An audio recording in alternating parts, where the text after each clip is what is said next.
This quick review will take a quick look at the biggest financial fraud ever, the Bernie Madoff Ponzi scheme, and it's been a number of years since it transpired, and this will just review the case quickly. And let me get this on the screen. One moment, please.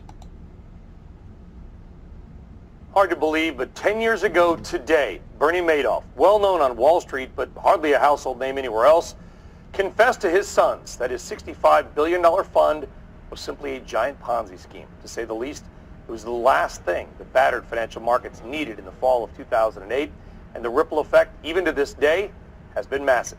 Scott Cohn led our coverage of the scam of the century back then, and he is back now with a new series of reports about where we have been and also where we're headed. Scott, it's good to see you.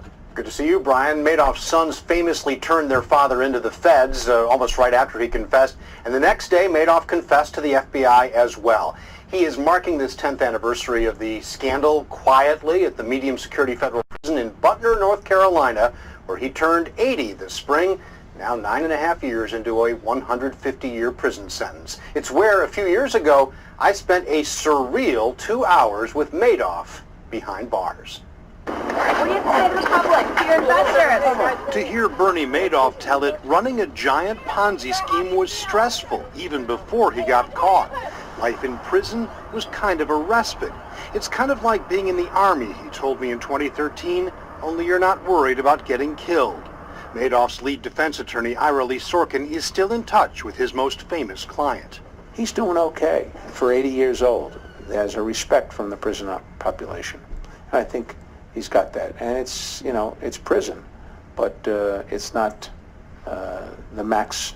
But one person doesn't want to hear from Madoff. Mark Litt was Madoff's lead federal prosecutor. I don't believe people who are pathological liars should be given a soapbox. Now in private practice, Litt's office overlooks New York's Lipstick Building, Madoff's former base of operations, and for 3 years, a federal crime scene. I looked around the room, and there were pictures of his boats on the wall, and they were all named Bull. And I said, what is that thing over there? And I saw that it was a sculpture of a wood screw.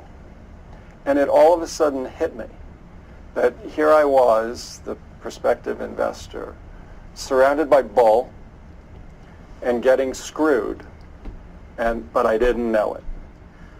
We have a lot more from Mark Litt, who's never talked about the case until now, also Ike Sorkin, and more about my time with Bernie Madoff, and of course we'll hear from the victims, and we'll look into where the next Madoff may be hiding.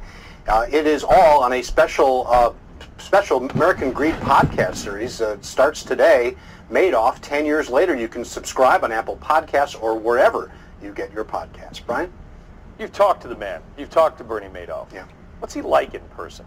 You know, he was surprisingly regular when I finally met him, and I had seen him in all of the court appearances. I was about 15 feet away from him, sitting in the jury box the day that he was sentenced to 150 years. You meet him in person, and he is not a charismatic guy. I think that the allure of Bernie Madoff came from the money, the allegedly, purportedly consistent returns that he offered even when the markets were down.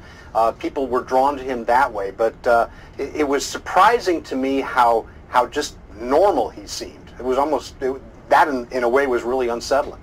And when you talk to a guy like Litt, what was the most surprising thing that they found? I mean, I guess it was the macro, Scott, of course, was that this could go on for so long with nobody, even employees of the company, not realizing that it was fake. What other surprises did they find? Well, it was interesting for a prosecutor like Mark Litt, who is used to building a case toward an indictment over a period of years. This was different. This started out with being told that there was a confession, and then going in and trying to sort it all out, and in the space of a very short period of time, had to come up with a criminal complaint that would last, that would stick through all of these years, both in terms of forfeiture, in terms of, I mean, they didn't know at the time whether Madoff was going to immediately plead guilty. It took him 3 months, which is relatively short, but it was sort of a almost like a crash course here of trying to put this together in a way that would serve the victims and serve justice. Can I ask probably a dumb question, Scott? I mean, you and I, we work in TV. We say stuff, we write stuff, and it goes on TV, and we know that it works. What if somebody was doing stuff here that never went anywhere, and they just did it like kind of a fake job for years? What are the employees? Are we supposed to believe the employees literally that worked there? Was a lot of employees had zero idea that nothing they were doing was real? Well, how does that happen? It happens, well, first of all, 15 people have either pleaded guilty or been convicted in relation to this. So you can't say that the employees weren't involved. Did they know the exact nature of the fraud? All indications are no. Nobody was charged with that, but they were charged and convicted in most cases of falsifying records, of doing things that they probably should have known something was going on. But remember, a lot of the people that worked for Bernie Madoff were not people that were recruited from other Wall Street firms. They were people that grew up within the business, that came out of high school or a little bit of college. Those 5 Madoff employees who were convicted were not people that were Wall Street pros. They were people that were taught by Madoff. And if you believe that nobody else was complicit in the fraud in terms of how are we going to make these trades fictitious over the space of so many years? That's how it went. And that's the review. Confessed to his sons, that is 65. And that's the review, and it's quite a review there. It's quite a Ponzi scheme. And let me get a final screen on here, and that covered it quite well. And there's several books that have been written about it. And there's a lot of stuff on the internet, and it's been about a decade since it transpired. It's in fact, when this broadcast was made, that was on the 10-year anniversary. And Bernie Madoff is currently behind bars. And let me get a final screen on here, and that'll do it.